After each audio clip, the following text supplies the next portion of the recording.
You are listening to the Fashion Toolbox podcast with Laura Fish, providing you with all the tools to succeed in this dog-eat-dog industry. Get ready to see a side of the industry that you have never seen before, with real-life insights into what fashion is really like.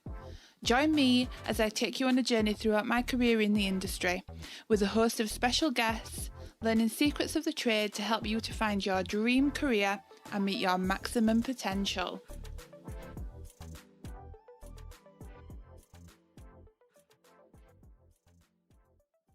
Hi everyone, and welcome back to the Fashion Toolbox podcast.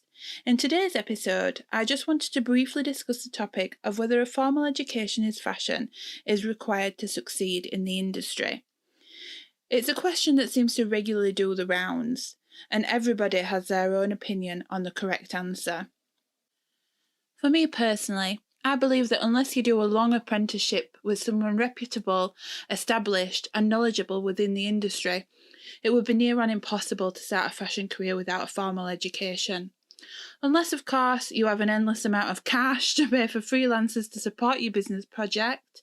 But even then, you would still need a good idea of what it is that you're talking about.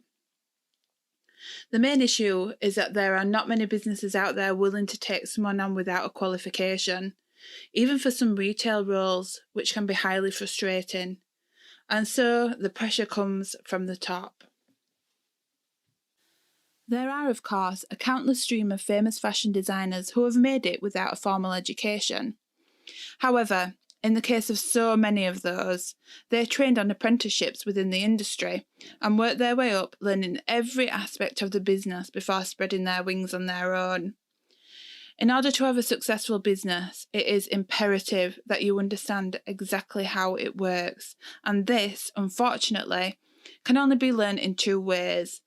One being by the aforementioned apprenticeship, by a master in the industry, or two, by means of a formal education. Fashion degrees today are very expensive, and it's difficult to determine whether or not you will get the payback in terms of a good career. It must be said, however, that many institutions are now offering short courses in various areas of fashion at a much more affordable rate than universities, and are worth considering if your route into fashion industry is clear. For example, if you wanted to become a freelance pattern cutter, you could do a selection of short courses and maybe an apprenticeship to gain the skills and knowledge which you need to succeed on that career path.